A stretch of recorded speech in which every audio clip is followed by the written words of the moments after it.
This man is about to become the first person in history to walk a path around the Earth. And after 27 years of walking, he is now on the final stretch.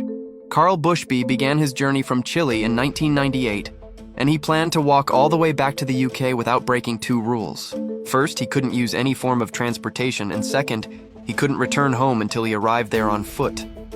It's a miracle that somehow he managed to make it through the three major challenges. The first challenge was the Darien Gap, a remote, roadless stretch of jungle often considered the most dangerous in the world, not only because it's full of deadly animals, swamps, and smugglers, but also because when he passed through, Colombia was a war zone. The next time he should have died was when he tried to walk from the US to Russia across a frozen bridge known as the Bering Strait. It took him 14 days of walking and swimming through freezing temperatures, and at one point, he was swept 80 kilometers north.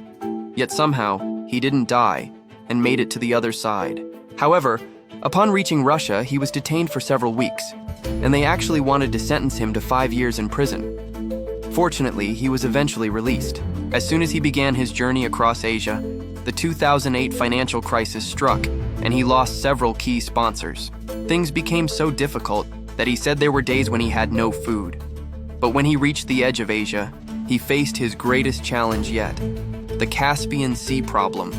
To walk across it, he would either have to go through Russia or Iran, neither of which were good options. In fact, he spent over a year in Turkmenistan just trying to figure out a way forward. And when he realized the only way to move on was to swim across. For the next 31 days, he swam over 300 kilometers across the Caspian Sea, becoming the first person ever to do so. After overcoming that obstacle, he continued through Azerbaijan, Turkey, and then just 2 months ago in 2025, he officially stepped into Europe. Over the course of nearly 3 decades, this man has walked through wars, pandemics, the invention of the smartphone, the launch of the International Space Station. He has missed it all. He's been walking for so long that his final destination is the very place he left from. What if they made a movie about this man's life?